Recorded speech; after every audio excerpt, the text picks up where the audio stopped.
Destination Medical Center Corporation. And as most of you know, we have a tradition of once a year having this opportunity for all of the relevant entities that are critical to advancing the goals of the Destination Medical Center and the reinvestment in the community of Rochester and the expansion of Mayo Clinic, the opportunity to get together not to enact business, create policy, but rather to build on our relationship and create a shared understanding of some of the elements that will influence and affect our ability to be successful with our shared mission. So that's why you see around the table the mayor, the members of the city council, the county board, Destination Medical Center, EDA, the corporation, and their respective staff leaders. So thank you all for being here today. With respect to today's session, we shaped it in light of Mayo's recent announcement of the Bold Forward Unbound and the extraordinary investment that will result in for the community of Rochester. This presents an amazing opportunity and will undoubtedly also create or reveal some distinct challenges. And those are best met, obviously, with a collective response. So in this context, we're also going to hear from leaders from a number of community organizations, which you'll see later in our agenda. But we want to take a moment because we're very excited that today Christina Zorn, the Chief Administrative Officer at Mayo Clinic, is here to join us for a few minutes. We really appreciate Christina's availability, and we know that she has a challenging schedule, and so to coincide some availability on this particular moment with us today is almost a miracle, and we're really grateful for what time we have. So we've asked Christina to talk a little bit about the attributes of Rochester that led Mayo to choose Rochester for this significant growth and any expectations or assumptions it has about the community in the years to come. We are going to lead with Christina, just really in interest of the time commitment that we have here today. We're going to come back then, we'll do introductions around the table before we move into the rest of the meeting. But with that, we really welcome you, Christina, and give you the opportunity to make some comments.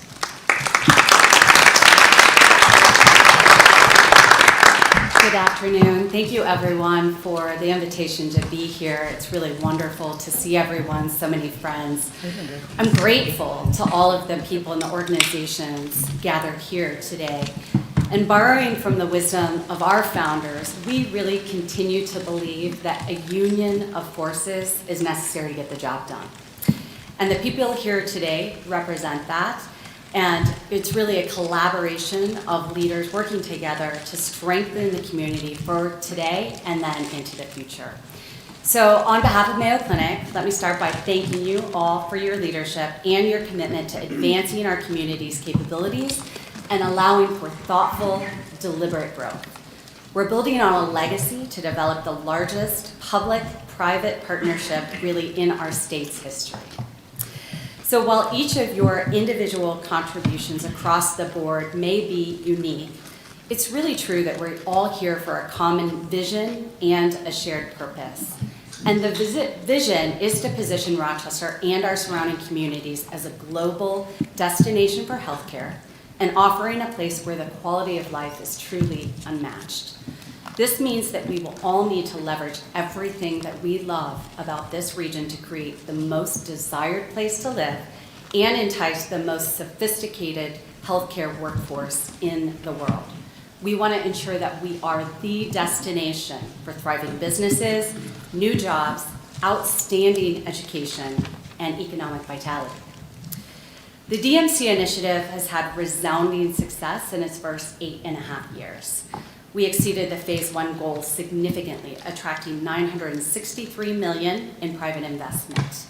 And for 7 of the private developments built in the DMC in phase 1, really the majority of that money was attracted from outside of Minnesota. Now in phase 2, we've surpassed $1 billion in private investment. So really, I just want to say congratulations to all of you, all of those involved, for inspiring so many to engage in making this community what we know it can be. And building on the foundation that's already been created, we are truly looking forward to further investment. And some of those examples are investment in transportation solutions, like the Link Bus Rapid Transit, it's a mouthful, and the 6th Street Bridge project. So we know that these connections are going to make a huge difference and unleash sustainable growth and really help address some of our parking issues. Second, we think life sciences is an incredible area for investment. Discovery Square is a gem, and it can be expanded. And we support the recruitment of new companies to Rochester, whether they're well-established, huge companies, to all the small startups that want to come here and understand the true value of collaboration. Third, we're all going to need to lean in to engage and develop the workforce of the future. We must continue to focus on outstanding education, recruiting, and retaining the best talent to meet all of our needs within healthcare, agriculture, and our manufacturing sectors that truly call Minnesota home. And fourth, we're really appreciative of the renewed vibrancy in the public spaces, the project like Discovery Walk and Soldiers Field. So straight out of my office, I can see a large, colorful water slide in that pool. And I'm not going to tell you when, but I'm probably going to be one of the first to go down. All these projects and more really help set the stage for Bold Forward Unbound in Rochester. Mayo Clinic's investment in cutting-edge physical spaces that are married with digital infrastructure throughout our campus. We chose to make this once-in-a-3-generation investment really the largest in Mayo Clinic's history here in Rochester, mostly because of the rallying support from this community and its leaders. Look, it took years of excellence and commitment for Mayo Clinic in Rochester to be named the #1 hospital in the entire world. And as long as we have your support, this is where we will continue to invest. Bold Forward Unbound in Rochester will reimagine our space's potential, and it's radically going to improve patient, visitor, and staff experiences. We're rethinking the dated lines between inpatient, outpatient, and digital care, and using platform thinking on how we reinvest, how we deliver that care, so it's integrated and it's seamless. We feel that our facilities themselves are actually going to become members of the healthcare team, and it's going to help us accelerate more cures. We want these spaces to feel warm, convenient, high quality, and very inviting. And because we know that the patients that come to Mayo actually spend about 70% of their time not in an appointment, it's absolutely essential that these same characteristics of being warm and inviting and convenient apply to and extend into the community. So this isn't really just an opportunity, but a call to action where Mayo Clinic, community businesses, education organizations, hospitality resources, and retail and residential opportunities all have the chance to respond. We appreciate there are going to be challenges. Pam mentioned a few: affordable housing, construction, workforce demands, and disruption. But I truly believe if we work collaboratively and we're aligned in our values and our vision, we will all be successful and will achieve our full potential. Again, we're so thankful to be working with all of you. Everyone is watching us. They're counting on us. Mayo Clinic, Olmsted County, City of Rochester, the state of Minnesota, and we have the opportunity to be the world's premier destination and a community that we're all proud to call home. So thank you very much.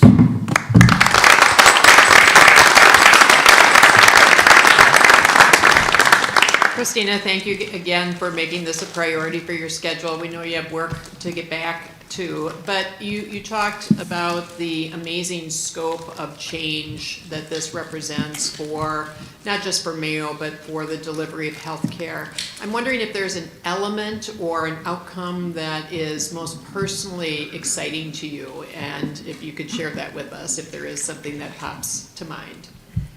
So I'm going to geek out a little bit. For those of you that don't know me, I'm a reformed lawyer. So I don't practice law anymore, but I do kind of love the regulations, and I love to see how things change. And one of the things I love about Mayo Clinic and healthcare is we're constantly challenging the law and the regulatory environment to catch up. And I mentioned before that we're going to be merging outpatient, inpatient, digital. And you think of right now about how healthcare is set up, right? You go to a point of care and you're billed for a clinic space, or you register for an inpatient and your admission is different. If we can change all that, so you can do it on your smartphone through an app, and you know exactly where to go, and you don't have to move anywhere in the facility, but we move around you so it's convenient. Those are the things that really excite me. So we change the patient experience in a way, and we challenge the rest of healthcare to think differently, to transform healthcare for the better the same way that we're transforming it. Wonderful. Thank you so much, and we wish you every success at Mayo, and a very exciting vision. Thank you for being here today. Thank you all for your support and everything you do. Thank you.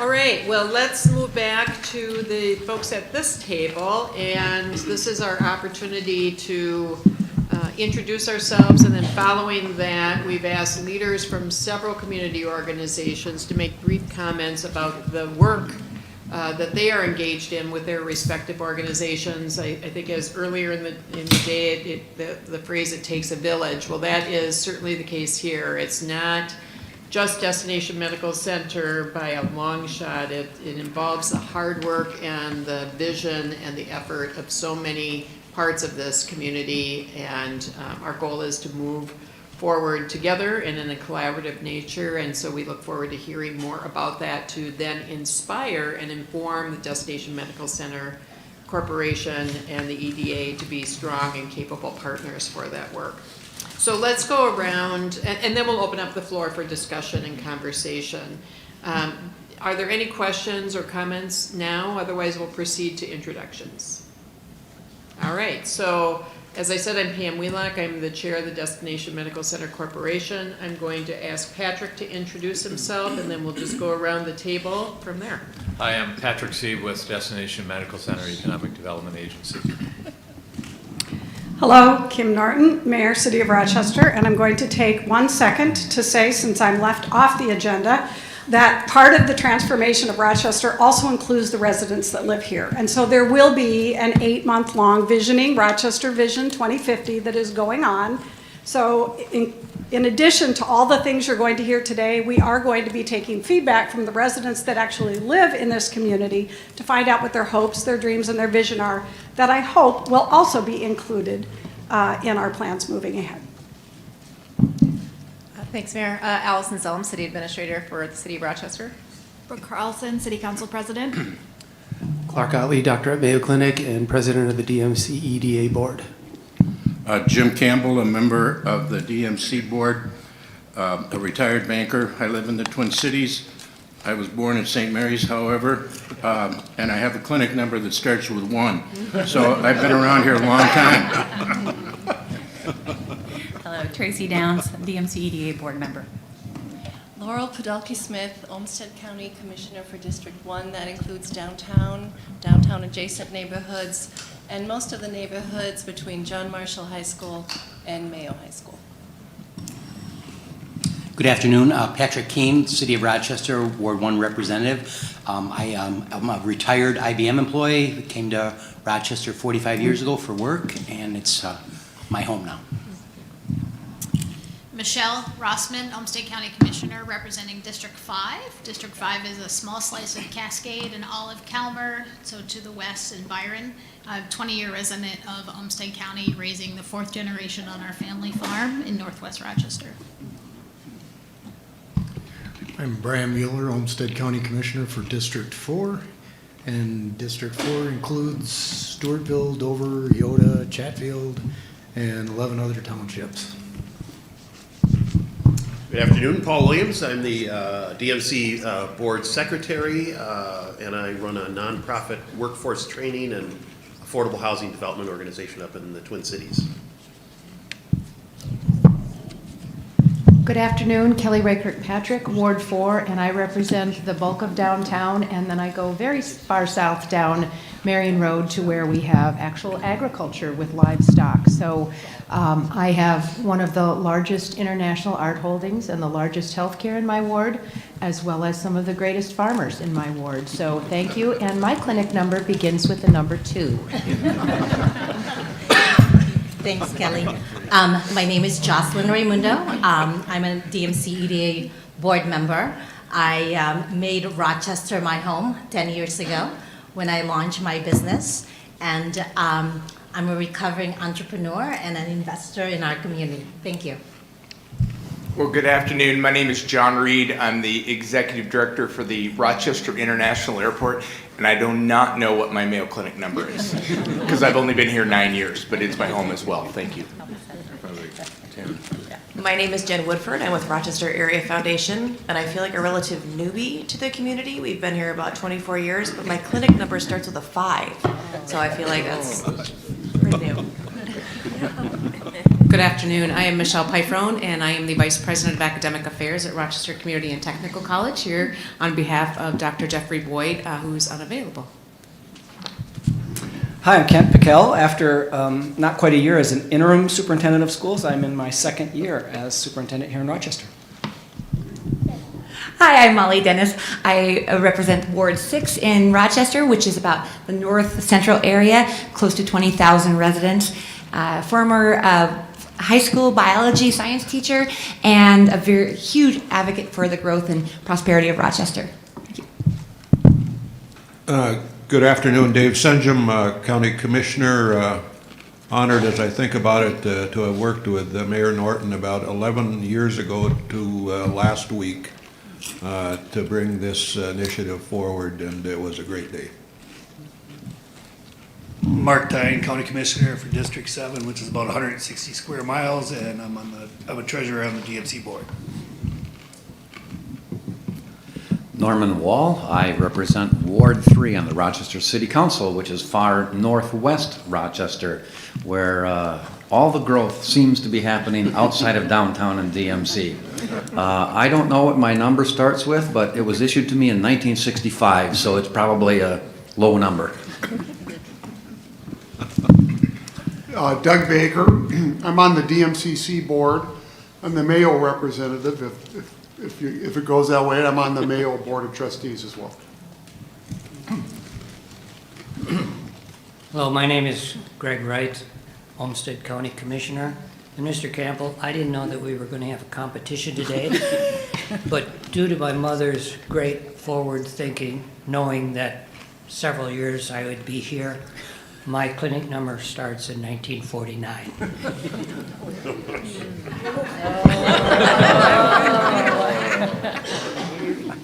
I'm not playing, I lose. I'm R.T. Ryback. I'm CEO of the Minneapolis Foundation. I've been on the Destination Medical Board since the very beginning, and most important, I married into a very large Rochester-based family that is constantly lobbying me to do more for this town.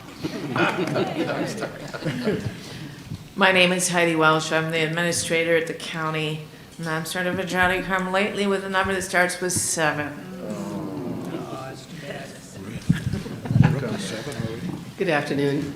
I have the pleasure of knowing most of you. My name is Sheila Kiskaden. I am an Olmsted County Commissioner, this year's board chair. My district is Southwest Rochester.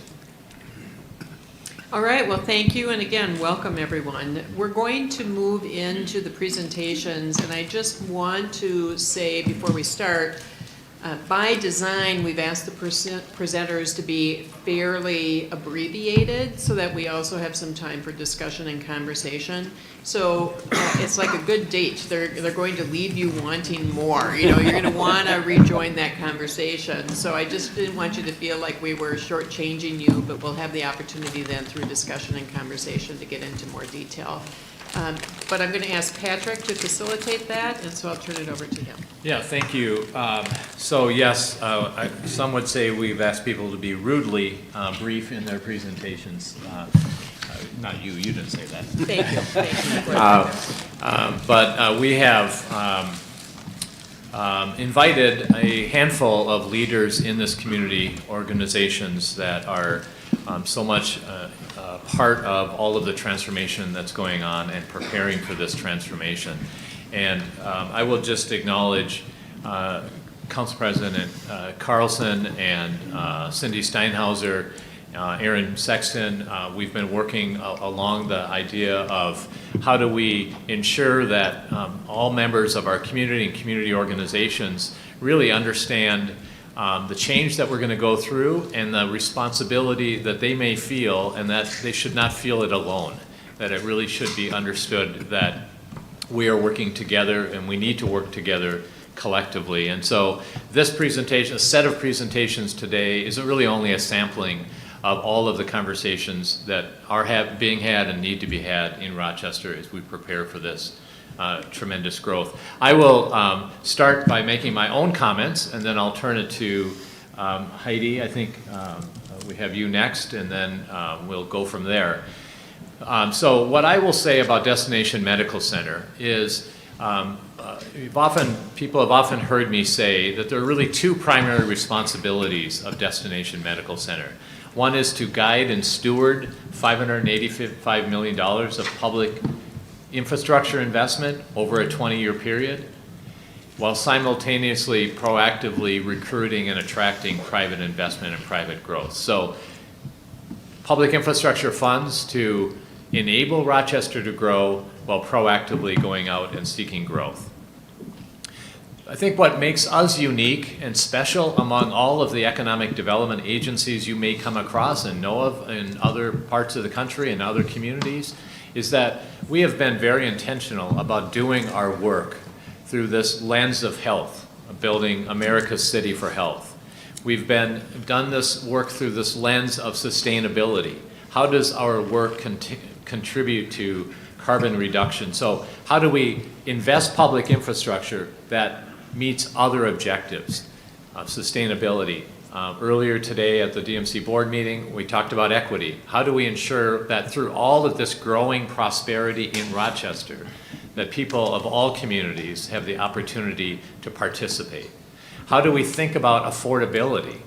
You heard Christina talk about the importance of affordable housing, but it's affordability at all levels. As communities grow and potentially gentrify, how do we create strategies that ensure that there is continued opportunity for all members of our community to afford to live here, to afford to do business here? And community engagement. You heard the mayor talk about the work that she's leading with the community in developing a long-term vision for the community. How do we ensure that community feels like they are part of the decision-making, they feel engaged, they feel like they have a way in and a way to participate in a way that meets their availability? We understand Bold Forward Unbound is I refer to this as sort of the North Star. It is this known thing that is going to happen. But that announcement really just reveals in many ways and exposes all of the change this community is going to go through. And I think what differentiates us from other cities is that we've said we're not going to be victims to change. We're going to guide the change. We're going to shape the change. The 10-year update to the DMC development plan is one of the tools to help ensure that we are, again, not victims to change, but guiding the change. Public investment in bus rapid transit and the 6th Street Bridge and many other investments, along with private investment, coupled with the Mayo Clinic investment, and then what we're going to hear about from other organizations. And from a DMC point of view, we are, thanks to former Senator Senjin and former Representative Norton, we are at the halfway point of this 20-year initiative, or coming onto the halfway point of the 20-year initiative. And to the extent that our board has stewarded those resources, we have plenty of resources available as we enter into that second half of this work. So those are my comments to set up this, and then I'd like to turn it to Heidi, unless there's any questions of myself or any of the presenters. I think I'd like to try, unless it's a clarifying question, let's hold any discussion or questions for after all the presentations and allow ourselves some time to do that. So Heidi? Wonderful, thank you. Well, as we noted, this is going to be kind of lickety-split. So this is the county mission, and how does it fit into what's coming with Bold Forward Unbound in 3 slides? A lot of times we put a lot of jargon in when we talk about our mission, our vision. We talk to each other, and it doesn't. I really wanted to try to boil it down to something more simple today. And so the county's job here is as a foundation. You read the mission there on the top, but I want to point out for a minute that a foundation is something that you often don't see, right? It's a little bit invisible. Think about the foundation of a house. It's really important, but it isn't the flashy part that's seen in front. And that's sometimes how government generally, but certainly counties in specific, operate. There's 3 really big areas that are important if you're newer to counties, 3 areas that really we focus on most. And the first one is the safety net for vulnerable populations. We're really talking mostly about populations in poverty or close to poverty. It is a huge chunk of what the county does, and that's my blue circle there up on the screen. We also do a lot of more general population safety and well-being. It overlaps, of course. And the third area, which is a little bit harder to categorize, but I've called it physical systems for today. And you see we're very broad as an entity, as any kind of government entity. The counties are extremely broad. So you see how so much of our work is about taking care of folks in poverty or the general population safety, whether it's law enforcement, child protection. We do things like restaurant inspections and waste disposal. I won't go through them all, and I didn't attempt to really get everything on this slide, but just to give you grounding on this is really where we focus. And I'm going to go to my 3rd slide, which is about intersections. So Patrick asked me to talk a little bit about how do we see the county's role supporting Bold Forward Unbound, or where do we see those intersections? And I think it's really on a continuum from things that are a little more direct to things that are much less direct. So a couple comments about things that are more direct. We are very involved in regional transportation systems, of course. And in fact, we are right now in the middle of the Transportation Improvement Plan, or the TIP. I'm sure the city's also involved in that. We'll go to our Rochester Olmsted Council of Governments. Similarly, but looking even further out, we're in the midst of the 2050 Metropolitan Transit Plan, or MTP, which will help us identify for the whole community how do we manage and operate multimodal systems of transport. And that, of course, is also in conjunction with the city and with our Rochester Olmsted Council of Governments. So to me, that feels a little more direct. It may have more direct effects on what is planned and how we help and assist and support Bold Forward Unbound. Another area that I see as quite direct, or potentially quite direct, is the work that this board, which is quite progressive in this area, is doing around the waste cycle and energy systems. This board just has a lot of great energy around this, and they're proactively working towards a greener cycle of how do we manage for the community the waste and energy. Right now, you all probably know, we're headed towards a materials recovery facility, which we received funding for. We're also starting a food waste collection pilot, but it's just a first step. And I would just call out that we do have all of the commissioners, but in particular Commissioners Senjum and Wright have been very forward thinking, pushing us towards thinking of the vision of how do we start to recapture the energy from that waste cycle. So it's really exciting, and I think it has some more direct impacts for Bold Forward Unbound that we can support and be a positive part of. The much bigger part of what the county does and what we're thinking about as we consider what all of this means is less direct, right? So we know that the safety net, we are expecting we're going to have an increased population of lower wage support workers, right? I mean, there's going to be plenty of jobs, great paying jobs, I'm sure, at Mayo and other places, but there will also be people who are coming to change sheets and wash the dishes, and that is the population that we do the most work with. And so I see us planning for those increases. Another area which overlaps what I just talked about is the improvements to affordable housing that we expect from the increased population. Of course, all of us in this room have been involved in this. The county, and it's a massive issue, but the county has been and probably will continue to be most focused, again, on those populations that are poor, near poverty, homeless, and above, but not as high wage as some of the populations that are still going to have massive needs. I think here about workforce housing, right? So that's the second area I wanted to call out. A third one is just the general community amenities and support that's expected for an increased population, not just here in Olmsted, but the whole region. I want to call out, sometimes it's not the glamorous, remember this is the foundation, sometimes it's not glamorous, the criminal justice system. It's not going to be real far before we need to think about replacing our adult detention center. That's a big one. That's on my mind. It's not happening tomorrow or even next year, but it's these kinds of investments that are going to be needed for an increased population, and we need to be mindful of those. So county is very focused on that. Another one that I wanted to call out is the still quite steeply climbing rates of mental health needs in this community. And we continue to add resources, add social workers, add various mental health workers to help with that. Additionally, in overlapping behavioral health and addiction services. These are not small topics, again, not always glamorous, but it's the foundation of making sure we have a healthy population and community. And then finally, one more that I just wanted to call out was the urgency to protect groundwater. As we continue to grow, think about land use and all of the different ways that that is going to change. We need to continue to focus outside of the city, as well as in the city, on protecting our groundwater, our soil, and our open space, right? So lots of thinking at the county about what does that mean? What does that translate to? What does it mean for more nature-based recreation? What does it mean for farmland?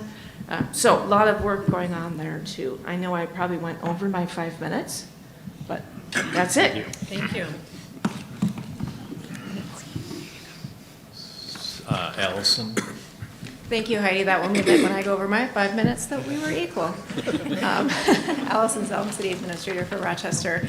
I did just want to preface this by saying that the city really does have a significant role in this, as referenced by Christina Zorn. She mentioned regulation, talking about the healthcare system, but building things requires getting through a fairly significant regulatory system in Rochester as well in order to make sure that that transformation is viable long term.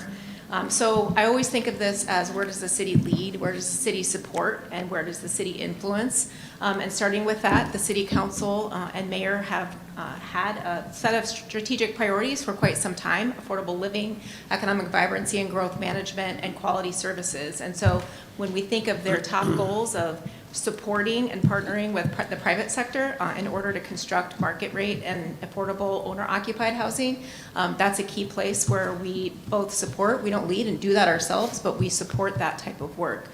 Making sure we have that vibrancy that was mentioned, in that economic vibrancy through talent attraction, making sure we have great public places, and then also making sure that we are leaders in the industry by developing a transition plan for Rochester Public Utilities for their 2030 power supply plan. So those are some foundational things that the elected leadership at the City of Rochester has tasked us with, thinking through that lens as we move through the next years of service. And fortunately, we have a lot of tools to help get us there because we have been planning these things for quite some time. So we, of course, have the Bold Forward Unbound, which is a tool in a sense because we will need to be delivering on that project, and it provides some significant revenue to help us charge through that, but also deliver all of the things we need to keep doing as a city on a day-to-day basis for other investment, for our public investment, et cetera. We have the great partnership with DMC. We have local sales tax, thanks to the voters. in the city of Rochester, also a park levy a few years ago, thanks to the voters. We've been really successful with our federal and state partners to also be able to bring resources to deliver so that we have a community that's able to really match the Mayo Clinic Bold Forward Unbound here. And as Christina Zorn mentioned, this isn't just transforming Rochester. The way that the platform of care is going to change here, yes, we have beautiful buildings that will be in Rochester, but that really puts us on the map across the world. And as different healthcare institutions are looking at how do they catch up, they'll be looking right here in Rochester. So we want to look like a place where others want to strive to be, whether that is as a visitor, as a resident, as a business owner, as an employee. We have more to do outside of the Mayo Clinic investment. And we also talked about how big this is. We are not that big of a city, 125,000 folks, but this $5 billion investment for a city of our size is huge. So when you think about that bar on the far right side and then the smaller bar on the far left side, that far left side is our 2023 total building permit revenue for the total value of investment from 2023. So it's order of magnitude 5 times that we're going to be seeing with this investment, and some of those other investments in between were in areas of the country and cities that are much larger than the city of Rochester. So what a great opportunity for us to be able to have this here and to do this with our partners and community. And we've been laying the groundwork for quite some time with this elected body and those prior, going all the way back, as mentioned, to the legislation that created DMC. We've had our comprehensive plan update that was happening that laid the groundwork for the strategic priorities. We've been investing in the airport. We have that integrated traffic study. We have a unified development code now so that it will be much easier for other investment to come through that process and much more predictable for their neighbors as they come forward with other developments beyond Bold Forward Unbound and with other private industry. We've got the downtown building energy transition plan in phase 2 and plans for phase 3 in partnership with DMC. So as things are building here, they have the opportunity to hopefully connect into an energy network that won't require them to put infrastructure in their building, but they can rely on that thermal. And of course, we're continuing to move forward with Soldiers Field, additional investments in Silver Lake, the 6th Street Bridge project, Link Rapid Transit. The park's maintenance facility is moving, which opens up more on the riverfront. And as we move forward, we will be able to deliver on that RPU 100% renewable plan for the community.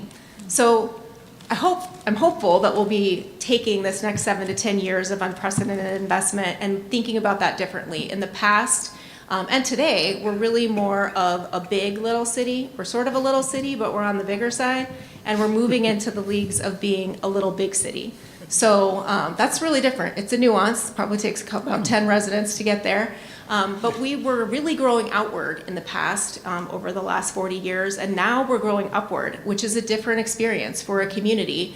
And as you can see there on that small green bar over on the right, the number of full-time equivalent employees that have grown over the last 40 years compared to the amount of infrastructure, the size of our community, our geography, the amount of investment has grown a very little bit because we've always tried to be innovative and we still will, but we need to really make sure that we have the capacity to deliver for that different type of city that we're going to be so that we're doing that with community. So our teammates at the City of Rochester have all been on a journey of high performance organization and leadership, really centering people and problem solving and how we do our work, because we have to keep delivering great service every single day that all of these construction projects are underway. From library service to parks and recreation to making sure that folks have their business permitting in a simple, easy way, and also making sure that we are not doing that to the community, but with the community. And so, as was mentioned, we really lead in this staffing for project delivery and making sure the public realm and placemaking is done well around that private development, but we have a lot of partners that we are working with in order to assure there's equity in the built environment, that there's sustainability, and that energy is a consideration, that it's got mobility thought into it, and that we're not just thinking of these as individual projects, but connected placemaking that will make us be a place on the map where people want to visit, then want to live, the need to work, and of course then being a place where businesses need to be and thrive, and then continuing that flywheel. So with that, we are really moving towards the during piece of this slide. We have been able to succeed in getting a lot of different partnership from state and federal funding, our partners at DMC, in order to resource all of these projects that will be underway at the same time. We will be bold forward and very unbound over the next 7 to 10 years. And we are into that during stage where we are staffing up our capacity so we can deliver on this unprecedented amount of one-time investment and still deliver all of those day-to-day services. And thinking about this in a way that says over that period of time, which is a long time, 10 years is a long time in an organization's history, to be thinking about how do we keep adapting, nurturing those partnerships, how do we think about new types of investment that are necessary, and succession planning in our organization. And then I said at a prior meeting and was kind of reinforced that it's important that we have the capacity, but equally important who are in the seats that are going to be that capacity. And I'm excited to share, as you acted this morning, that Deputy City Administrator Cindy Steinhauser will be taking a little bit off of her plate so she can laser focus in on her work with the DMC and Bold Forward Unbound and other projects downtown. And Ryan Yetzer, who you all probably know from his time in community development, will be taking on the role of Assistant City Administrator and actually started last week. So he will be taking the reins in partnership with the Public Works Director, Community Development Director, and Parking and Transit Director for the work there. So we will have additional capacity. We have more coming in order to be able to invest in this properly. Our Director of Construction hiring is underway, and then we have the Q4 coming forward, so we will be able to be coordinating this well. And almost all of that investment is coming, all of that investment, thanks to DMC for your partnership on the Cindy position, will be coming from construction revenue related to the Bold Forward project. But we do have services across the community, as the mayor mentioned, and community members, and infrastructure that we have to continue investing in. And so to set it up for Executive Director John Reed, the city of Rochester owns an international airport. You may not know that. And so it's really critical that we think about its long-term financial sustainability, how it can be positioned as a great entry to our community, and also an easy access way for our community members now and in the future to not only get to Rochester, but also to continue to see family. We have a lot of folks that live here that weren't born here and who have family across the country. I am appreciative of the City Council for approving a minimum revenue guarantee to try to continue to increase the amount of service that we have in and out of Rochester International Airport, and really focusing on it as a key element of quality of life. So with that, I will turn it over to Mr. Reed.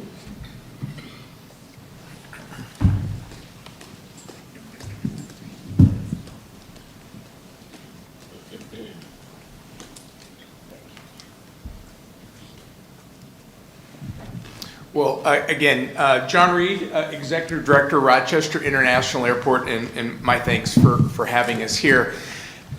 Give you a quick look into an airport, at least the business side of it.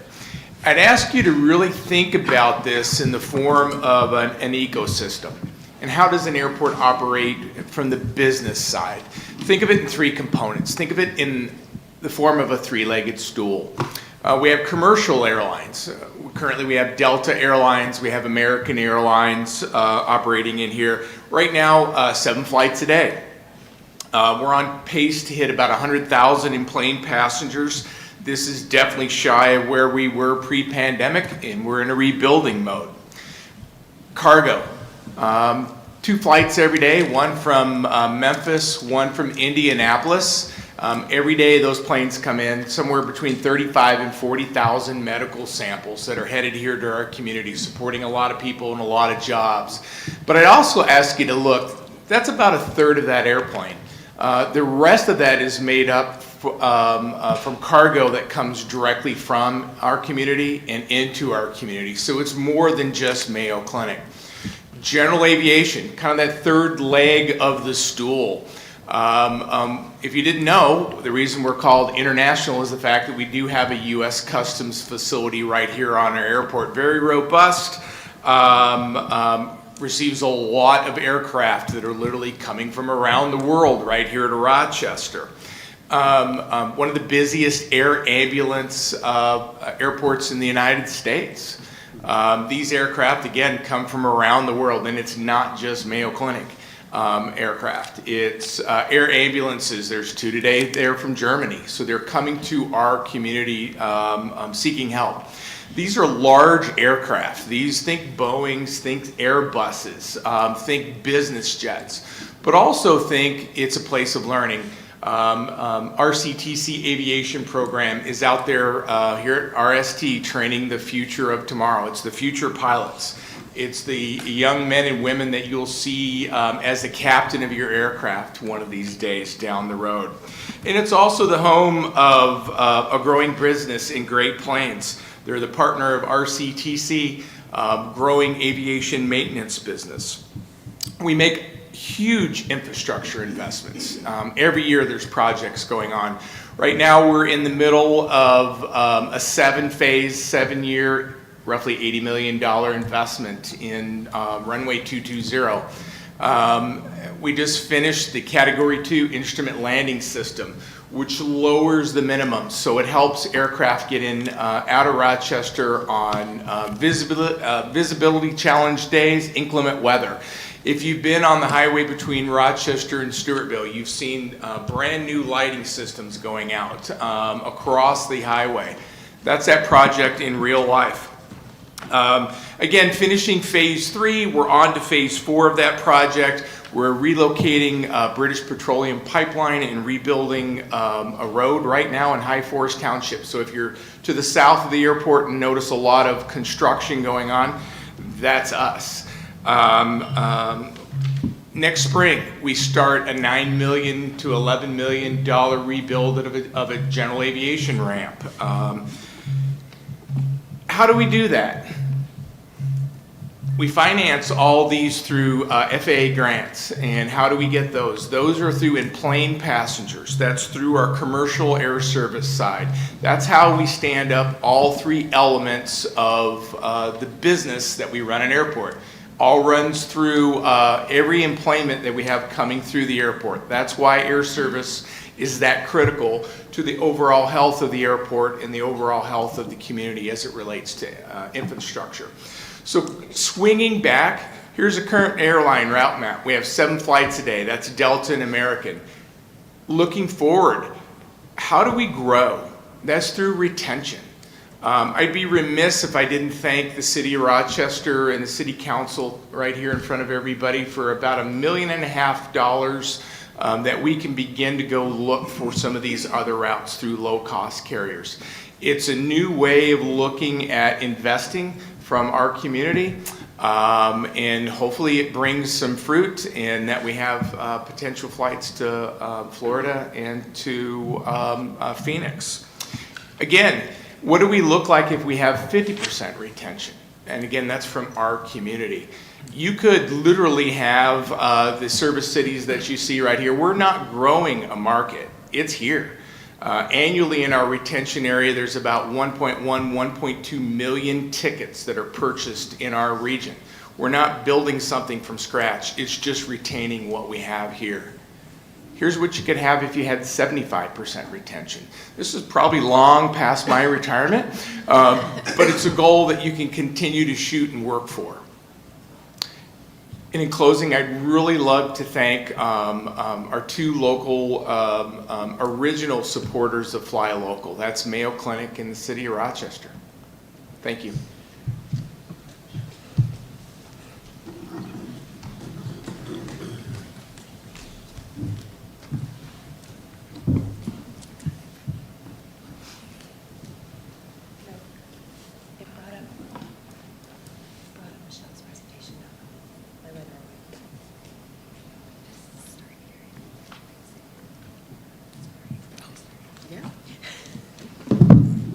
We will pivot. Good afternoon again. You want me to do Michelle Pyfferoen. I am the Vice President of Academic Affairs at Rochester Community and Technical College, and pleased to be here today to share a little bit about where RCTC is. And we like to call ourselves, the community's college, because we serve a great number of students who live and stay in this community. We recently went through a remissioning and revisioning of the college, and have created a mission that empowers our students to thrive in an ever-changing and diverse society, but by providing access to exceptional education. And we want to be the gateway for our students to excellent education.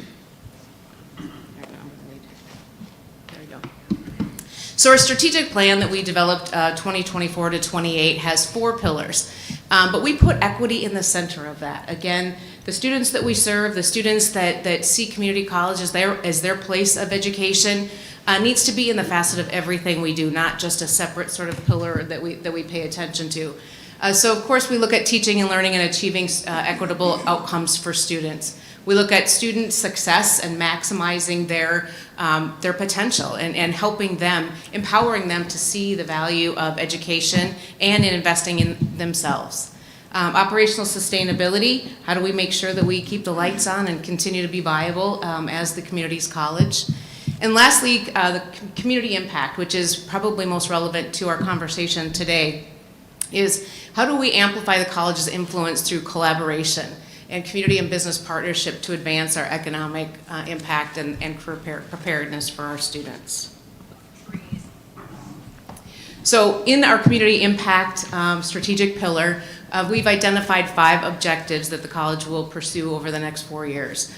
Certainly first, grow awareness of the value of RCTC and the impact that RCTC and education has on our economic vitality, right? Both from the student's perspective, but also from the community's perspective. Align programming and prepare learners to meet current and emerging needs of the employers and the community. And this is, I think, where we have opportunity for further conversation around this table, as well as other partners in our community and outside of our community. Model diversity, equity, and inclusion, both for the students on campus who are there every day, but also engaging our faculty, staff, and students in the community that helps promote that equity and inclusion. Grow formal structures for partnerships. So we've always had lots of partners in this community, but as John Reed just kind of outlined, we wouldn't have the aviation pilot program without a very different looking partnership than we do with Great Plains and Rochester International Airport. As well as our K-12, we've partnered a long time with Rochester Public Schools, which you'll probably hear a little bit more about, to really not just be a partner, but we are tied at the hip in a lot of different initiatives to ensure students have success. And then finally, RCTC has a wonderful campus, and it's our priority to bring folks to our campus and take advantage of that amenity that's in this community, and bring them out to the campus for theater and for student events and other cultural events, and the lifelong learning opportunities ultimately. So a little bit about our students and who we serve. We have about 6,500 students that go to RCTC. The top enrolled programs right now, nursing, not a surprise, liberal arts for our transfer students. Computer science and business tend to be our larger transfer kinds of programs. Dental hygiene is a large and growing. We're expanding some dental simulation to better meet the needs of the community in that area. And some renewed growth in peace officer and facility and service technology. Post-COVID, we're starting to see more interest and awareness of those programs. We've also recently launched in the last 3 to 4 years 3 programs. Cybersecurity is our newest program, and we're excited to expand our partnership with Rochester Public Schools in P-Tech. Radiography and MRI technology, consortium agreements or projects with Mayo Clinic. And then again, we talk about diversity. RCTC student body has always been very diverse. About 34% of our students are BIPOC students. 21% are first-gen college, first time their families have gone to college. And 53% are underrepresented, and that number includes those that are socioeconomically challenged or barriered, and who are Pell eligible. So that's the students that we serve. When we talk about the admission category, you traditionally think of post-high school graduate that comes to a college. While it's still a large percentage of our population, Transfer students still are a growing number of students that come to RCTC. Those are students that left to go to university and it didn't work out. You know, I'm coming back home to rethink what I'm doing. It's those that started college and stopped out and decided to pursue some employment, but now need to come back to school to build that degree and their opportunity for growth.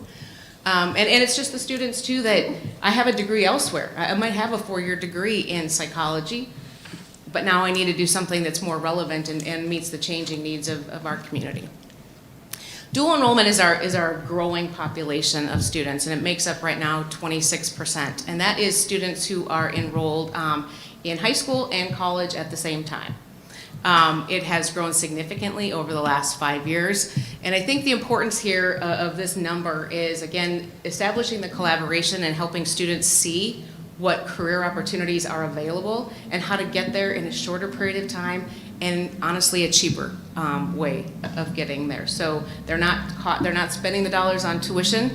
They are paid for by the state dollars. And so again, exploring those opportunities to give students awareness of that. And then in other categories, a lot of other areas that students come from, international and others. So what are our opportunities as we begin this conversation?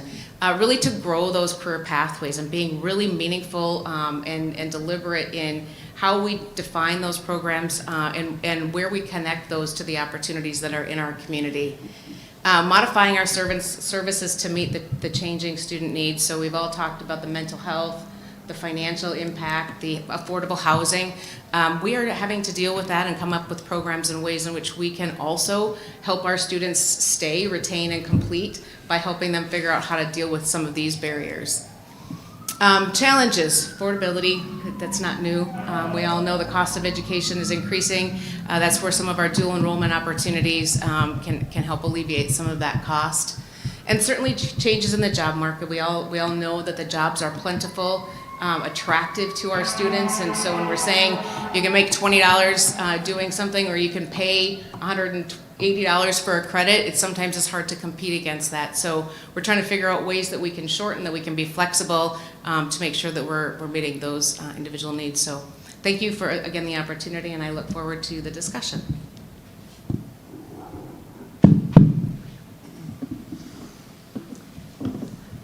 Thanks so much for the opportunity to speak with you today and share about the work of Rochester Area Foundation, First Homes, and the Coalition for Rochester Area Housing, and how together we're preparing for and supporting the incredible investment of both Forward Unbound. Rochester Area Foundation is dedicated to using the power of philanthropy to build better communities for all. And what started in 1944 with a $3,500 gift from Mayo Properties, now known as the Mayo Foundation, has grown into an organization with hundreds of funds and over $60 million in assets, working to support programs and organizations dedicated to how we care for and about each other. This year, we launched a completely reimagined grant process designed to create alignment between community needs and foundation assets, and we are delighted at the feedback from our nonprofit partners who have undergone this transformational grant-making journey alongside us. Beyond funding alone, we support our vital nonprofit community as the home of the Nonprofit Consortium that provides professional development, networking, and educational opportunities. In addition, we serve as the fiscal sponsor for 11 emerging and fast-growing nonprofits and provide a home to 12 additional diverse nonprofits in our incubator space so they can focus on program development and organizational growth. In addition, we are the largest competitive nonprofit scholarship provider in the area. And this spring we're in the process right now of getting agreements and cutting grant checks. We're making nearly $100,000 in awards to students across our region. And during the application process, many of the students shared that they are excited by future innovative employment opportunities that will be available right here in our area once they have completed their educational journeys. And if you ever need some inspiration in your life or want to feel hopeful about the future of our community, I encourage you to sign up to be a scholarship review volunteer. I promise you, you will not be disappointed. One of the foundation's strategic priorities has been and will continue to be to expand affordable housing options. The main way we do that is through our subsidiary organization, First Homes, which is dedicated to removing barriers to home ownership. And the primary tool we use is a community land trust. And within our model, First Homes brings a subsidy to the table to make a home more affordable, not just for the initial buyer, but for every subsequent owner after that. And our homeowners enjoy all of the joys of home ownership, including building generational wealth, family stability, and relationship building within community. At the time of each purchase, the buyer agrees to a few key items, some of which are in alignment with other entities that you heard here today. For example, the home must be owner-occupied. But many of the significant agreements are actually activated at the time the home is sold. On average, a First Homes homeowner owns their home for about 7 years, and that mirrors market rate home. But the home must be sold within our First Homes program to another income qualified buyer. The homeowner also agrees that they will split any appraised equity with our organization. And our share of that appraised equity stays right there within that home. That makes it affordable for the next owner. We added 21 homes to our community land trust last year, and we plan to add 20 to 25 more homes annually for the next several years. And I mentioned that our homeowners must income qualify. Area median income, our homeowners must be at 80% of area median income or less. But I am thrilled to say that last year in 2023, the average area median income of a First Homes home buyer was 46% of area median income, really making homeownership possible for individuals and families that never dreamed they might be able to own a home in our community. We also work to remove barriers by providing down payment assistance and closing costs in the form of some gap loans. Now, of course, First Homes is not the only entity working on providing affordable housing solutions in our community, so that everyone who wants to live here can afford to call our community home. Another is the Coalition for Rochester Area Housing, and the foundation is honored to provide organizational and backbone support for the coalition, which is working to develop a broad and sustainable housing market that works for more people today and into the future.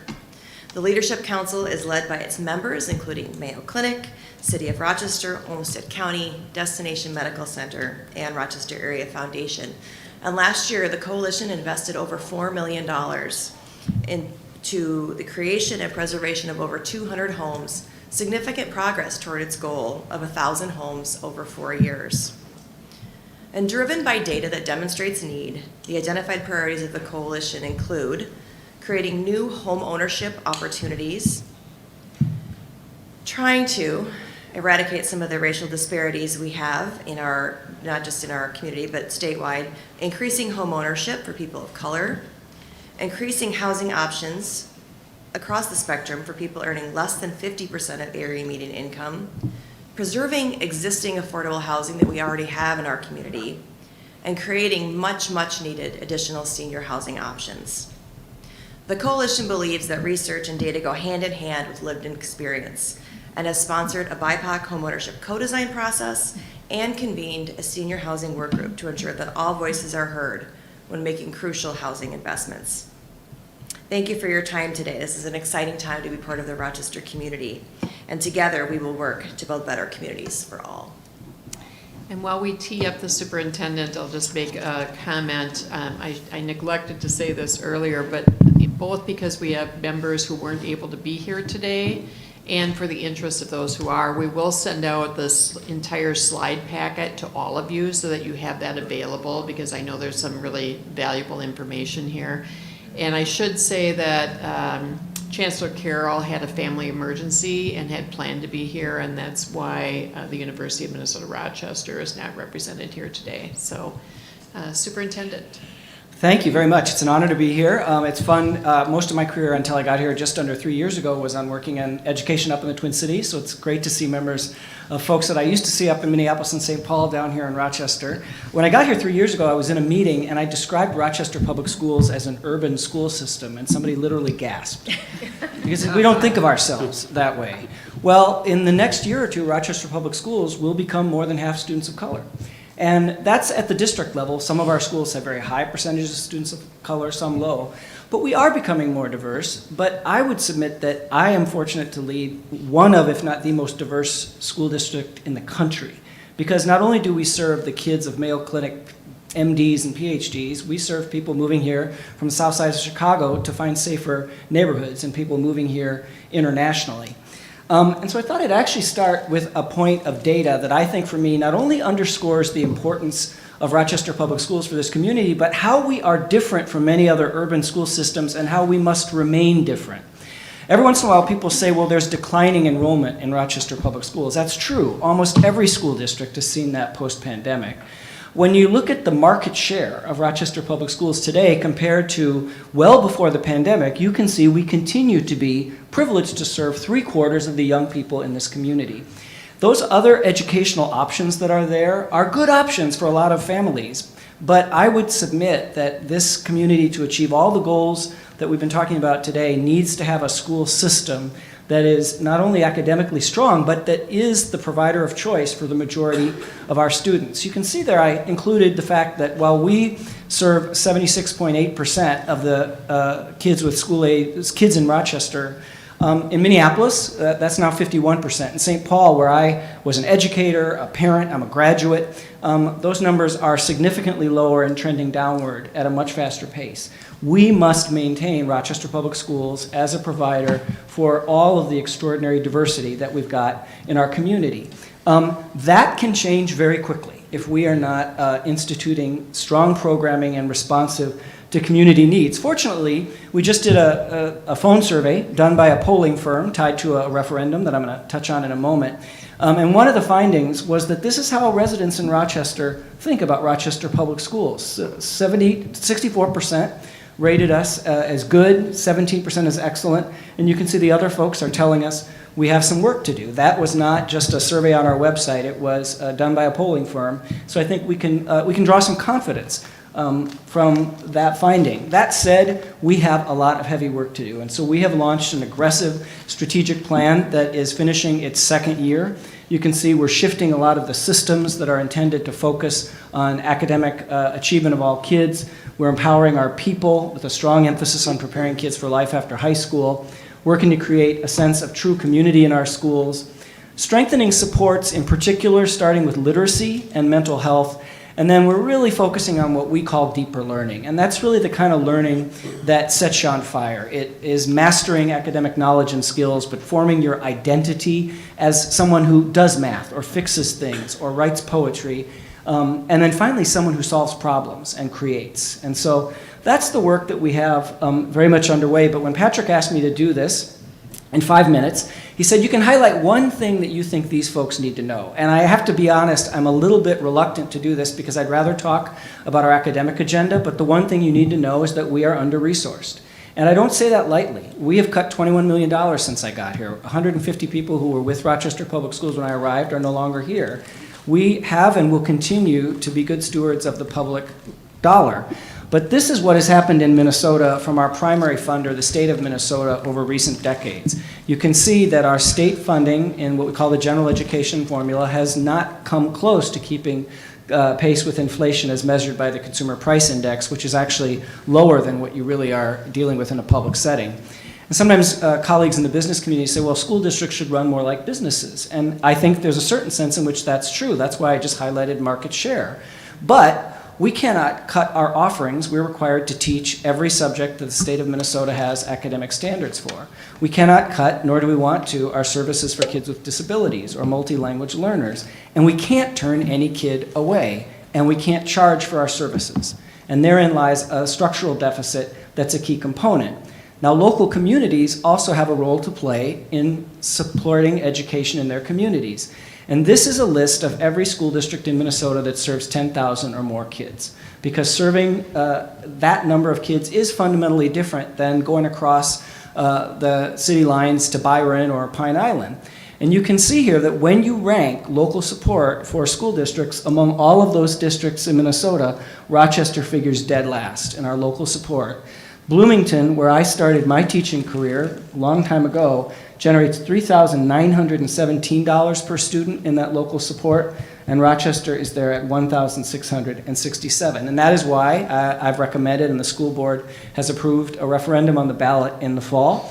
It is a turning point for this community. If we do not pass that, we will need to go where we were before Mayo Clinic stepped up with a transformative donation of $10 million last year. We will be closing schools, we'll be raising class sizes, and we'll be cutting programs like our P-TECH program that Michelle just mentioned, which last night had our showcase of students on a pathway to credentials and degrees in information technology and practical nursing, and 80% of those kids are from families where they are low income or will be the first to go to college in their families. We're opening the door to opportunity with programs like that. I said, Patrick said, hit them with the one thing they need to know substantively, but I didn't want to end there. So I want to end with a couple pictures of something that happened yesterday. It is a wonderful tradition that way predates me. In Rochester, I get a little choked up when I talk about this. In Rochester, the seniors go to visit their elementary schools where they grew up. When kids come out to play basketball here, they get introduced by the elementary school they went to. And this is important because education is developmental. Youth development is developmental. So when this happens, the kids who are little see a vision of themselves, and the kids who are older see, look what I've come from. And of course, the continuity is those teachers. That's one of our wonderful educators who she's recognizing these girls who were in her elementary school. And this is really what I think a truly thriving school system can do, that individual educational options, as good as they may be, can't do because they don't put together, comprise that system. So we're making progress, but we are at that moment of truth in the months ahead. Thank you.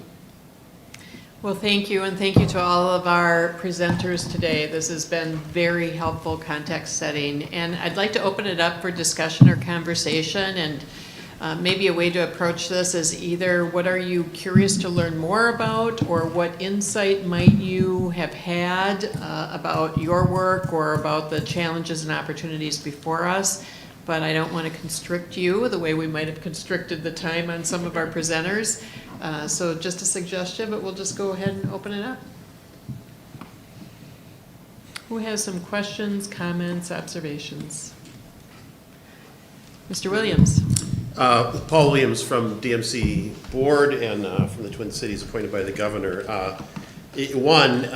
Bravo, great presentations, and Ken, thank you for sharing the last one. I think that is really, really powerful. Again, coming from outside the community and spending a lot of time on workforce issues in the community up in the Twin Cities, the Twin Cities workforce training is very fragmented. Michelle, I appreciated hearing kind of the role of RCTC, which I think is critical in career pathway training. But so many employers, and obviously the growth and expansion of Mayo and other related employers, will require workforce. I said this morning in the meeting, we desperately need every worker we can get. And it strikes me that there's an opportunity, that the housing coalition that has come together, I think, is really to have the city, county, all of Mayo and others, DMC, at the table together, where it is more about coordination and how can we maximize this effort across systems. I wonder, does that opportunity also exist related to workforce? Where, again, I can tell you from a fragmented system up in the Twin Cities, where city has some workforce programs, counties have workforce programs, you have the workforce investment boards that are kind of their own entities, you have nonprofits, and there is this outcry for workers and for better coordinated and more targeted employment and training work, whether it is at the technical college, whether it is in a nonprofit.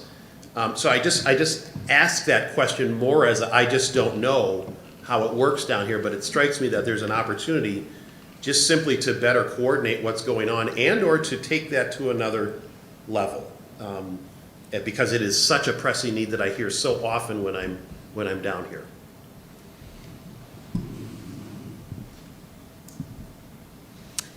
I don't know if that was a rhetorical question or. Well, of course it was a rhetorical question. You know me well. Somebody to provide the answer.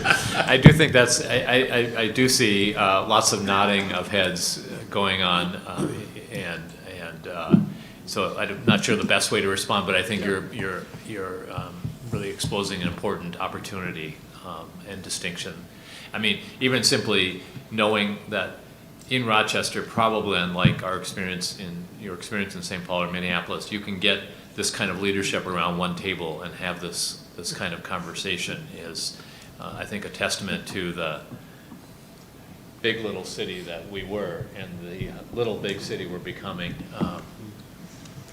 Maybe, can I just add something to it? I'll just say back when I was both in St. Paul schools and then at the university working a lot with Minneapolis schools, and this is 20 years ago, in my world of K-12, we were talking a lot about workforce then, but what wasn't happening was thinking really hard about the academic foundation. You can build career pathways, but if the kid can't read well enough, they don't have access. And so the stuff that we and others are doing now to really transform how we teach kids to read needs to be married with the career pathways piece that can happen as kids get older. And it sounds like kind of a no-brainer, but honestly, 20 years ago, that was not happening. We were talking about career pathways with kids who didn't have foundational skills. And so it's not an either or. The workforce folks here have said to me that as we begin to put all these pieces in place, they have got a very clear list of future pathways that we could be building. So one of our partnerships with RCTC, I mentioned right now, focuses on information technology and practical nursing. And as soon as I start talking about that, there's another 8 pathways that local businesses are interested in creating. And we're trying to nurture the ones that we've got. And we have others besides those 2. So I would agree that for Rochester, the workforce development and pathways strategy is a really productive common through line to the kind of work that we could be doing. If I could just add for my friend Paul Williams to know, we also have a collective called Cradle to Career. And Cradle to Career starts with what happens prenatally for good health for infants, and then looks what happens in schools. Are they ready? Are they making developmental progress so that from the time a child is born, we're trying to coordinate services so that all children can succeed. So that's another collective that's underway that is sponsored by United Way with many of the partners around this table as part of that as well. And you haven't really talked as much about the pathways a little bit, but there's a whole lot of pathways to career programs, including Olmsted County has Model 1 that you might be familiar with, Pyfferoen, because I think you're one of the suppliers of training for. We're looking at how we can take people who come in and apply for public assistance and look to create pathways within our own workforce for them to move into a career, into a stable position. So, and that's done in partnership as well with Rochester Community and Technical College. So it's nothing's ever the way you would ideally like it to be, but there is the intentionality and there is the collective effort underway to try and make those improvements. Member Baker. Why, thank you. So I hate changing the subject because education is probably where I spend most of my free time, early learning, et cetera. And so St. Paul schools, did a lot of work there. So as I mentioned earlier when I introduced myself, but probably nobody remembers, I'm both on the DMCC board and on the Mayo board. And I just want to offer a little perspective being on both boards around the Bold Forward Unbound, the decision to be in Rochester, et cetera. So just bear with me for a minute. The great thing about being on both boards is there's a lot of similarities. I would say both are absolutely committed to doing the right thing, to doing it with excellence. You can see it. And they're both quite collaborative. The Mayo system, organization, is an unbelievable place, really because of its culture. I mean, it's got a lot of talent, but how does it harness the culture? And it's really it's a very collaborative model. And a lot of people use that word, but very few people really pull it off. Some of it is supported by how they incent people, and it's not incented on how many procedures you do and all the rest. I mean, that helps, but that's not the driver. And it comes from the foundations of that organization, and it's carried through today. And I'm a person who worked in large organizations I ran a company called the Ecolab for a long, long time. So I'm familiar with how important culture can be to outcomes. And I would say the culture of both the DMC board is very collaborative. I am a newcomer to this board, and it's very heartening to see how well county, city, Mayo, state appointees are working together, right, for a goal. But with that said, let me just offer some perspective. So why is Rochester the recipient of this huge investment on behalf of Mayo? I would say Rochester had some advantages going in. This is the largest hospital. It's the most recognized hospital. It's got the most capabilities that have been built over time. There's all that for sure. I would also say, though, there was a real discussion. And the discussion was because the other two centers for Rochester, or for Mayo, are in Arizona and Florida. And it doesn't take long to look at demographics to understand why those are the other destination medical centers. I would say those states are ruthlessly hungry to have Mayo investment there. And in both cases, we've also authorized huge additional land purchases in both Arizona and Florida for continued expansion over time. And this is all just factual. This isn't, there's not supposed to be any hidden message here. It's just the way of the world. And we had in business, you just had to deal with what's really happening, not what you want to have happen, but it is a world that's complicated.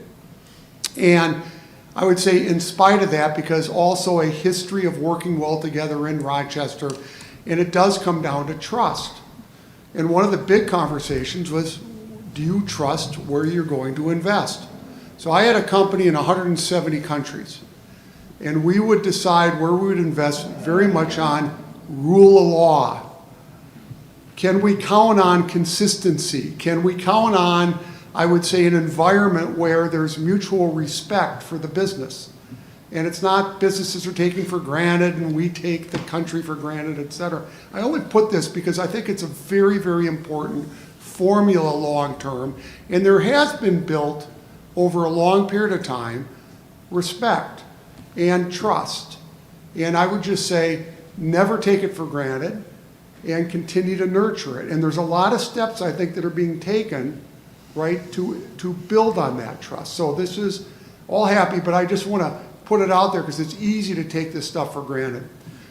So I'm also a person who thinks about, okay, what's the end goal and what are sort of how do you have to do, order of things? And so the order of things is what are we building and what is going to take to make this stuff happen and who's responsible for what. So Mayo is trying to literally transform healthcare. This isn't a small thing. They are trying to transform first their healthcare, but most importantly the countries, and then influence the world's. And they're doing it in a number of ways. It's not a bunch of buildings. It's really rethinking about how do you gather information, how do you use data, how do you develop platforms, how do you create, if you will, a way of allowing the medical community, all those who invent technology and devices and drugs, as well as doctors and procedures, how do you build a platform that's going to enable quicker discovery, quicker solutions, and enable these solutions to be spread across the world at a much faster rate? And they're also thinking about the physical attributes which we discussed. Not everything has to be done in the hospital. And how do you, instead of running around a hospital, how does healthcare providers come to you in the hospital setting? Which is why they need all these new buildings, right? I mean, just because the old ones weren't designed for this. So I put that because what's happening here is sort of hard to imagine. It is the epicenter of what I will say thought leadership in this industry around the world. And it's sitting in Rochester. How to get here, I don't know. I mean, I do know. I've been to Mayo and all the rest. I mean, I've read the history. But like all things, it's great leadership, it's happy accidents, it's all these things. But it's here. And I think there's been a step up to make it stay here. But what's going to be required to make this happen is enormous. And it's really easy. We have architecture plans. Okay, that's not the hard part. The hard part is going to be, who's going to build it? How are you going to house all these people? How are you going to have the talent long-term to supply the talent that Mayo needs and all these companies that we all dream of that Mayo's going to attract? And this is the real work. And that work is largely done by you. I mean, Mayo's got a big, but there's, you know, there's some things that Mayo's not going to be able to accomplish on its own. It's not going to be the housing authority of Rochester and everything else. And when one of these things falls, everything backs up and you end up with real challenges. Now, city's making investments. You're dedicating leadership, which I think is very smart if you want big things done, organized to get done, to go do it. There are, Olmsted is thinking about transportation. I thought, Heidi, that was a very helpful conversation. So everything, there's a lot of very genuine, smart steps. You hear words and you watch actions, and the actions are what I watch, and I think they're impressive, right? But it's the beginning. And I would say in 5 years from now, we're going to be in the very dirty middle. We're going to have unhappy, right, constituents. Just because streets are going to close, and they're sick of watching metal go down the highway. And I mean, I live in a historic district in Edina. There is building all the time. It drives me crazy, okay? You get tired of it, living in this stuff. And it's going to be the reality here too. And so I think thinking through that, getting people prepared for it and everything else. So I just put this out here. I am a loyal Minnesotan. I am so happy it's in Rochester. But as a board member of Mayo, I would have done what I thought was the best for Mayo, come what may. I felt like the best thing was build it in Rochester. And that's a credit to Rochester, Olmsted, and somewhat to the state. Although they're fighting to get in their way at the same time, I must say. But I just want everybody, I think it's important just to keep it in mind. It's been an interesting perspective as a relatively new member to Mayo and a very new member to DMCC. All right, thanks. One moment, I think Member Norton or Mayor Norton had a couple of comments. And then we'll come back to you, Patrick. Yeah, I really appreciate those comments, Doug. I think that's true. And as I'm thinking about our community and what we have to offer, and especially listening to this conversation about education, where my heart is, from our K-12 to RCTC, WSU, and UMR, who's not here, we have a University of Minnesota in this community to help with our workforce because of the people that live here, who never let up that dream of having something here in Rochester, a University of Minnesota here in Rochester, that would meet our future needs. And interesting, you know, that we're a niche university that focuses on our real needs in the big way, which is Mayo Clinic and healthcare. And I sometimes think we forget that it's those partnerships and it's the people in this community who want to support Mayo Clinic, despite sometimes the steel and the change that's hard for folks. But we have this culture of partnership and innovation that has been here historically from the time that the city was created and the Mayo brothers came and did what they did and the nuns did what they did. It's all about building those partnerships. We continue to do it. And some data that university just had its graduation a week ago, University of Minnesota did. And I went to their graduation, and after the graduation, I went up and I said, okay, I need the demographics of this class. And they said 80% female, 70% diverse population at the University of Minnesota, Rochester in their graduating class. We have a very diverse university that is really ultimately prepared to help Mayo Clinic, to help the city of Rochester and take us into the future. So I appreciate what you said, and since University of Minnesota wasn't here, I just wanted to say they're ready, they're working, their innovation is going to make it happen. And that's all I've got to add.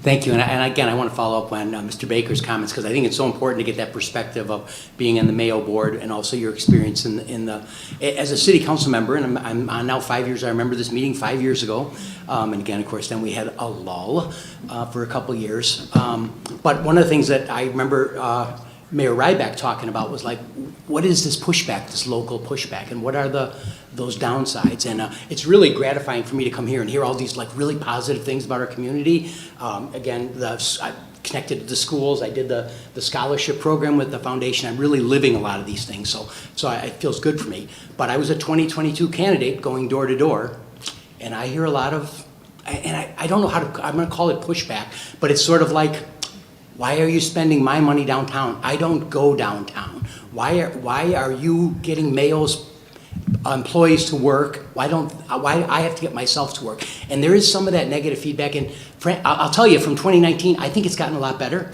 but it's still out there. And I try to figure out how to operate with that. Again, I know that the post-bulletin in the campaigns, they ask first, like, where are you on DMC? And my oversimplified view is the state of Minnesota has sent me money to keep Mayo happy and to keep the operations going good. And that, to me, sounds like a positive. It's like reverse TIF. They're giving us money. Why would we complain about it? We should just make sure it's being used well. And that's my role on the city council, I think. When I see things sometimes going on, like I get worried that, like, yeah, we could do that, but to what benefit? It brings me to the Link Rapid Transit, and one of the huge visible projects in DMC. And the direction this is going right now is very positive for our downtown, very positive for getting people to work, very positive for, but the positive impact on the non-Mayo population can be wonderful. We're getting a free rapid transit system in our community, and we have no levy going into it, and the operations looks like it's going to be covered if we execute well. And those are the kind of things I look for from the DMC things. It's the same with some of the housing stuff. We would have a housing problem here with or without Mayo, or with or without DMC. The fact that they're coming to bear on this, it'll get munged in with the coalition, it'll get munged in these other places, but those things are coming to bear in a positive effect to people who aren't going to work at Mayo or aren't contracting for Mayo. And I do watch for that as a council member. I think it's important that we're not doing investments directly for Mayo. We're doing investments in our community, and you have to be well aware of the tremendous economic impact Mayo has on our community. But as a local government, I can't be just like preferencing them. I've got to be doing it for the full community. One thing I do watch for too is, and same thing, this is the door-to-door, but this is something that's a pet project for mine, but trying to get the language to go from they shouldn't be doing this to we shouldn't be doing this, and trying to get people to think like it's not just them or the city government or Mayo pushing us around. It's like, how should we do transportation? How should we do these things? And it's if you watch for it, it's a really good sign that people are part of the community and not feeling like the community's doing something to them. Yes, Mr. Senjum. Thank you, I don't Madam know Chair. whether to call you senator, commissioner, so it's going to be Mr.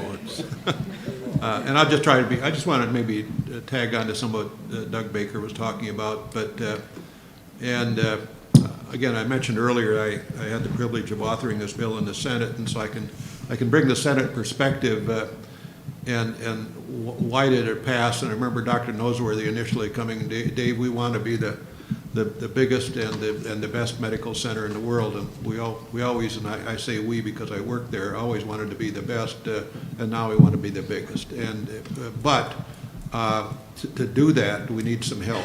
The city of Rochester alone, through their property tax initiatives, can't begin to fund the needed infrastructure to make us take us to that goal. And so thus was DMC, and at least one senator in the minority at that point went to St. Paul with his DMC bill asking for $585 million. That's a pretty big that's a pretty big swallow. It's that is the biggest local government aid project in the history of probably the United States to any one community by any state legislature. But the point I wanted to make is really that the Mayo story, what I found out is almost across the other 66 state senators in that chamber, there was always a Mayo story, whether it was a relative, a wife, a spouse, a sister, a brother, a neighbor, or whatever it was. By that time, 2013, the Mayo influence had spread to the entirety of certainly Minnesota, and certainly we know well beyond. But my point of even bringing it up is that I think it's our job as so-called community leaders at this point, and those that follow us, that have to continue to work with our state legislature, to work with, and certainly Mayo will do its part, but we need to keep this tradition up. We need to keep this this mantra up that we have here, and maybe not overstate it, but always be cognizant of the fact that we are probably one of the most fortunate cities in the United States, certainly, to have the gifts that we do relative to the kind of organization we have in this community, and need to work to support it in every way we can. And so I sit here today, just feel privileged, the fact that I sit with an audience of people that are committed to that, and we need to be and will be committed to that going forward. So thank you very much.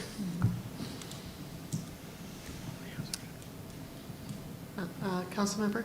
Thank you. Can I borrow this? Of course. Thank you. Moving this around here. I wanted to chime in and echo Commissioner Senjum's thoughts, and also Councilmember Keene, his note about changing wording. I think words have a lot of power, and to change it from they to we, I think, is an incredible, important step as well. I'm a huge fan of Mayo Clinic's work, saving lives. I have many experiences in my own family and friends whose lives have been changed and saved from the work that's done here. And I also am incredible, obviously, from my background in teaching and children, a huge fan of the school district and the county for the work done for helping lift up voices from all areas of life. And this group here, I wish is happening on a routine, not just 5 years or but routine basis. I mean, this needs to be done scheduled so that people prioritize. I see there's, Bransford, Palmer, a few people missing from this group today. That we need to make sure that people can attend these meetings because they are frequent, and that everyone has a seat at the table, and that there's more seats. There's nonprofits and places, people that can really connect and work to benefit this mission as well. But that was kind of my comments about how I'm a huge fan of this collaborative and partnership. But my question, or my, I guess, call to action, I would say, is to say that we tend to, from my experience now, having served almost 4 years on the city council, we dwell in platitudes a lot, and I admire the optimism. I think we need to be positive and look forward and see and hope, but we can't grow better if we don't look at the problems. And so I think the hard questions need to be asked, cannot be silenced, cannot be banished from meetings. They need to be asked and heard, and I feel that there's issues of potential, anyway, I won't go into all the issues, but I just want to say that the questions are what get to a better place. We ask the hard questions, how can we do better, and dig down and answer those questions. Even little questions on, like, why do we choose this building? Who's paying for the food? As a council member, I'm going to pay it back, the soda if it's from DMC, because we need to make sure that we know where money's coming from. We need to make sure that we ask the hard questions, how we can do better, and how we can reach out and learn from other communities as well. So I want to leave on that note that it's the questions, it's the constructive critics, the people who are really digging deep, I think, are going to be the ones who can help bring up the issues, that we can find solutions and truly make this a place where it is a benefit for everyone, regardless of their walk of life, that everyone can prosper and grow and be part of an inclusive community. Thank you.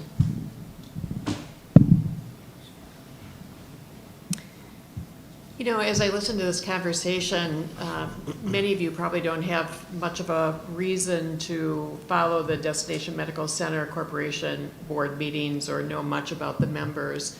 But it occurs to me as I listen to this that probably most of you don't know that an overwhelming majority of the board members either currently or formerly were appointed or elected members of local government, served local government. And and I'm one of those, and in addition to that, worked as the Commissioner of Finance for the state of Minnesota. And to Senator/Commissioner Senjum's comments, the only other even comparable investment by the state in a local area in Minnesota or geography was maybe the dedication of the taconite tax to the Iron Range. Yeah. And it is exceptional. Which ironically, Dr. Mayo worked on. It's exceptional that the state or sufficient state leadership said, we have an organization, a company, a valued part of our state brand that wants to invest in Minnesota in a community that lacks the tax base to provide the public infrastructure and develop the amenities that they would and should expect to be successful and get a return on investment from that multi-billion-dollar investment. And yet the irony is, as much as $585 million is, it gets spent, and it gets spent pretty quickly, and we're halfway through our 20 years. And there will be amazing things done in this community that hopefully will create the incentive for people to not only want to come downtown and dine and find recreation, but to live downtown, to invest in businesses downtown. It will be an attraction, but the reality is change is really hard. And the only thing inevitable is change. And you can have change for the better, and you can have change for the worse. And ironically, the change can be both better and worse, depending on who the population or the individual is. So there is complexity, there's chaos, there is a chafing at the bit, there's fatigue from change. The one real benefit that I'm most excited about this work is building the infrastructure in this community in terms of clarity of roles and relationships, thinking strategically and long-term, and building trusting, collaborative, productive relationships between the entities that are going to be here long after I'm gone from this work. And I think that's the real payoff, because if you can create environments where you can have real problem-solving conversations, find ways to make compromises, stick together when it gets a little difficult, to do the right thing and to advance the hard work, that is a legacy that will long outlive the $585 million. And that's what is really so exciting for me. And to see that represented around this table is really powerful. And I don't dismiss the challenges about budgets, because you are a community with needs without any investment of this magnitude. And so how do you balance your time and energy and political capital to attend to the opportunities, the challenges outside of the DMC district, while you're being a champion for advancing what's occurring within the district? And I hope we can be sympathetic and supportive partners and cognizant that that is a challenge that you have in your districts, in your wards. And you should feel free to let us know how we can be a more effective partner if there is an opportunity to do that. But it's really rewarding work. But the biggest joy that I have is seeing how this community is coming together to realize the opportunity it has and to change its systems and relationships to take advantage of it. Alison. I guess I would just you inspired me to maybe think about all of the different things that have been generated because of the hard work that's gone in to lay all of that groundwork that I mentioned that was kind of boring stuff, like planning. Sorry, planners in the room. But I mean, now we're in the place where that comes to fruition, but we actually have already seen some of that 500 million plus actually generate such additional other public investment, not from the city of Rochester and not from Olmsted County, with the investments in the Highway 14 interchange, with the investments that we've seen federally and entirely federally, and a small amount of state funding for the park and ride up on Broadway that will help to serve when it's not serving folks that are commuting, not just to Mayo Clinic, but to downtown and across town. But on the weekends and in the evenings, when maybe it's not as well utilized, it becomes available for the community to utilize when we have heavy events at 125 Live and the Recreation Center. We have had support from the community for continuation of the half-cent sales tax. It's going to be investing in roads across the community, those collector roads that otherwise would have been a local cost and is shared by all of the visitors that come here. We're able to invest in trying to continue to make sure the airport pays for itself because we have visitation. And I don't know if folks around the table were at the annual meeting for Experience Rochester yesterday, but there was a great presentation about everything starting with a visit. And we actually have many people who live here now, or sometimes they live partly here, partly in Phoenix, partly here, partly in Florida, partly somewhere else, who live here because they came either for a job, but sometimes for a visit, and decided to call us home because they had no idea what they were missing out on. And they got here and thought, wow, this is pretty great. Maybe I can find a way to live here. And we know that there are 4,000 Olmsted County addresses that also have a Maricopa County address in their portfolio.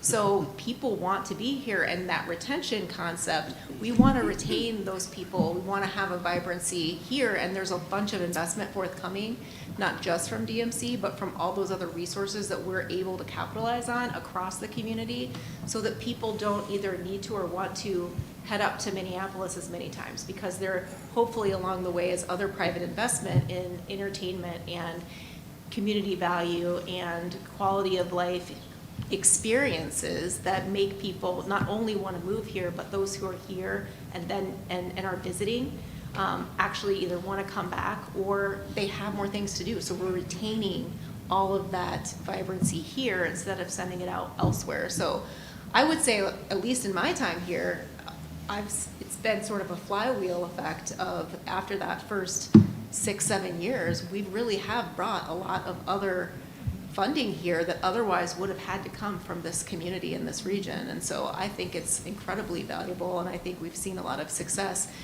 We talked about the over $1 billion number, but that's just in the DMC district. There's so much other investment that's happening across the community that is because of the positive mentality and thinking. And I just even think the city council's approval to add a second pool at Silver Lake, perhaps because we had the partnership with DMC, the federal funding, and some state grants in order to be able to hopefully in early June open the new Soldiers Field Aquatic Center. Those things don't happen without the partnership and also the mutual risks that we take together. So appreciate your comments.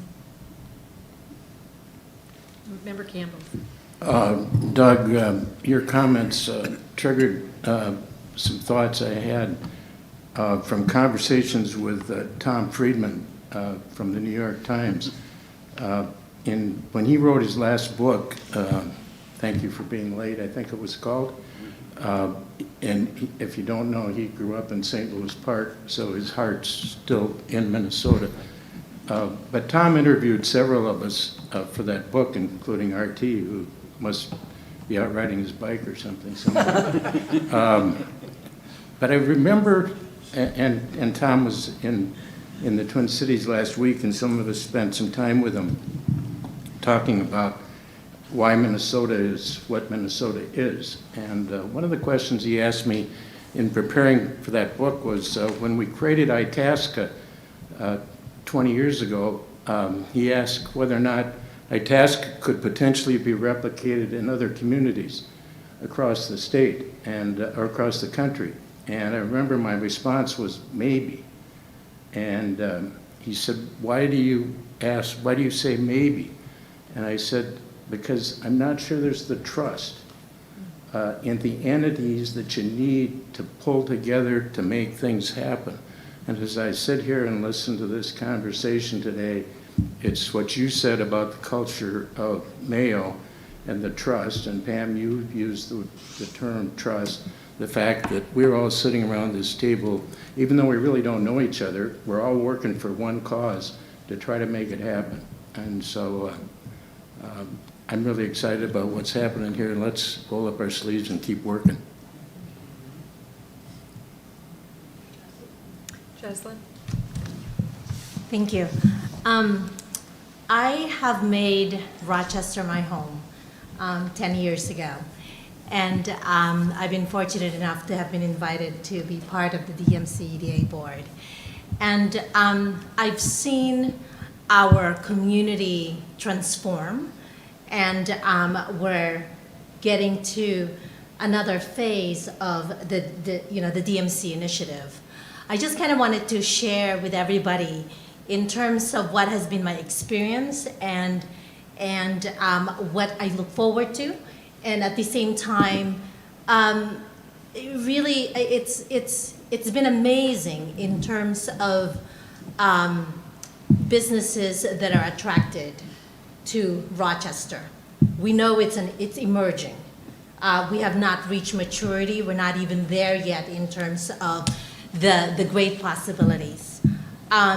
I came here 10 years ago. Part of it is that I heard about the DMC initiative, and I heard about how I could form a medical business and participate and be given a chance.